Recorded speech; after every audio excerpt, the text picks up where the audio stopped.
أعوذ بالله من الشيطان الرجيم.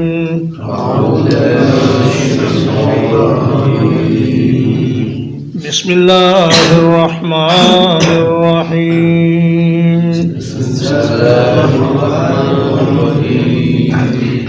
طه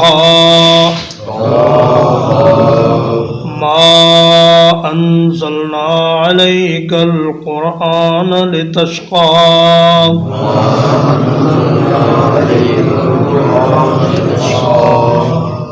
ہم نے نہیں اتارا یہ قرآن آپ پر اس لیے کہ آپ مصیبت میں پڑ جائیں.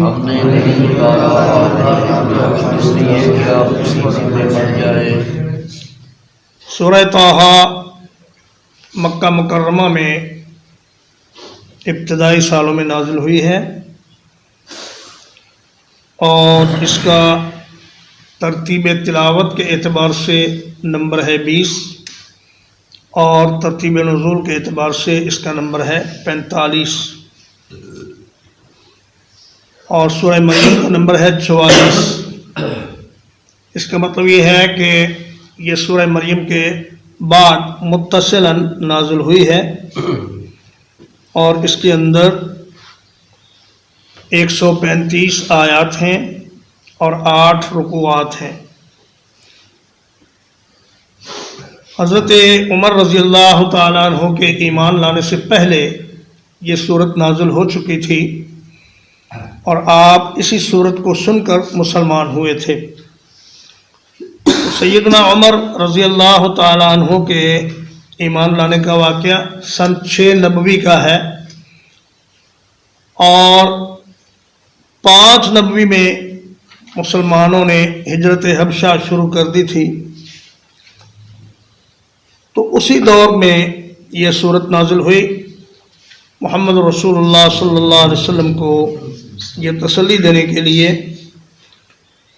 کہ دیکھیے جس طرح موسیٰ علیہ السلام اور ان کی قوم کو اللہ نے فرعون سے نجات دی اور ان کو زمین میں اقتدار بخشا، اسی طرح اے میرے حبیب آپ کے اور آپ کے ساتھیوں کے لیے بھی نجات کا وقت قریب ہے اور آپ کے لیے مشکلات کا دور ختم ہونے والا ہے اور آسانی کا دور شروع ہونے والا ہے اور آپ کو اللہ تبارک و تعالیٰ ریاست اور حکومت بھی عطا فرمائے گا.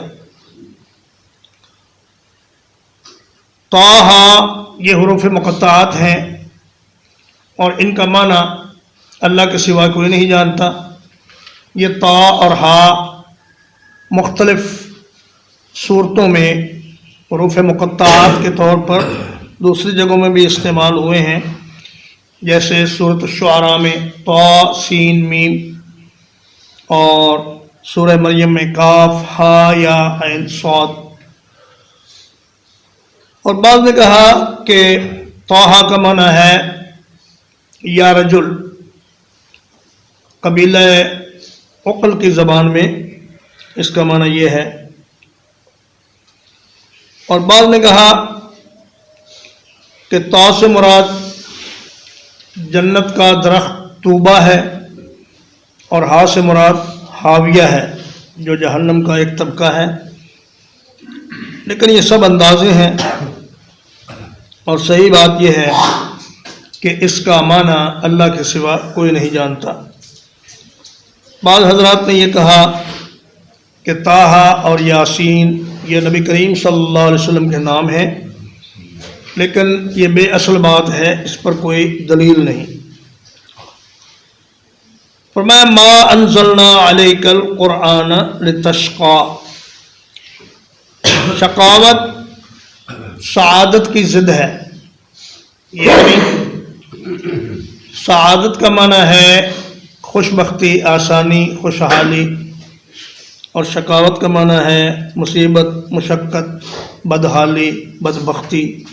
شقاوت 2 طرح کی ہوتی ہے، ایک دنیاوی شقاوت اور ایک اخروی شقاوت. اخروی شقاوت کا معنی تو بلا شبہ بدبختی ہے، جیسے کہ اہل جہنم کہیں گے کہ ربنا غلبت علینا شقوتنا وکننا قوما ضالین.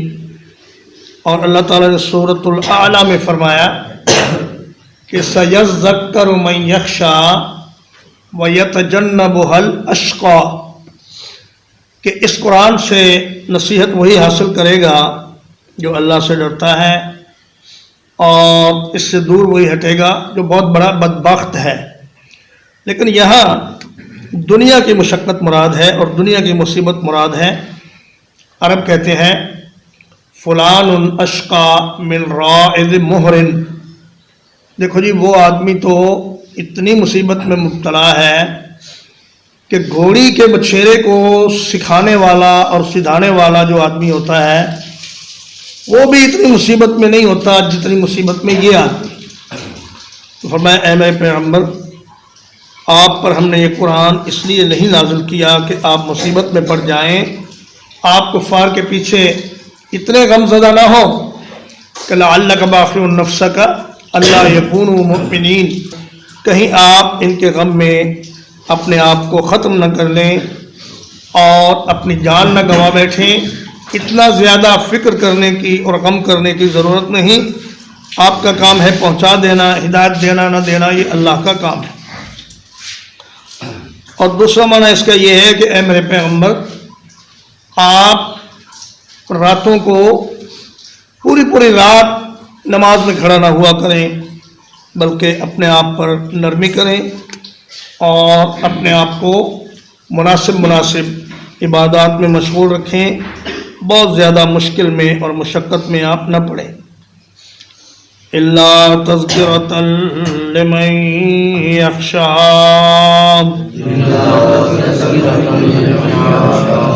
بلکہ یہ نصیحت ہے اس آدمی کے لیے جو ڈر جائے۔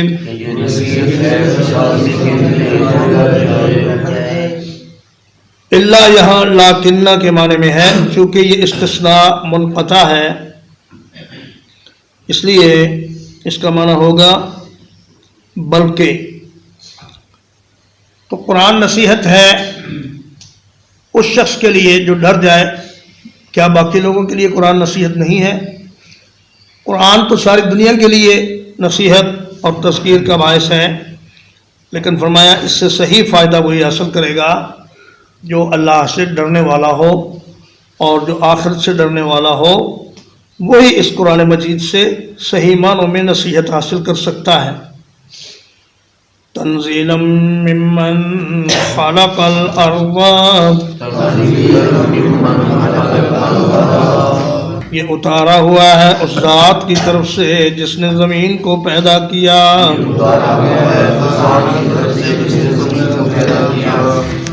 والسماوات العلی، اور بلند آسمانوں کو پیدا کیا۔ تنزیلاً سے پہلے ایک فعل معذوف ہے، تنزیلاً پر زبر آنے کی وجہ وہ فعل ہے، ورنہ اس کو ہونا چاہیے تھا تنزیل ممن خلق الارض۔ تو اس کے پس منصوب ہونے کی وجہ یہ ہے کہ اس سے پہلے ایک فعل معذوف ہے کہ نزل ھذا القرآن تنزیلاً، یہ قرآن مجید تھوڑا تھوڑا کر کے اتارا گیا ہے، اس ذات کی طرف سے آیا ہے جس نے زمین کو اور بلند و بالا آسمانوں کو تخلیق کیا ہے۔ العلا علیا کی جمع ہے اور علیا اعلیٰ کی مؤنث ہے، تو گویا کہ علا کا معنی ہوا بہت بلند آسمان۔ الرحمن علی العرش استوى، وہ نہایت رحم کرنے والا عرش پر بلند ہوا۔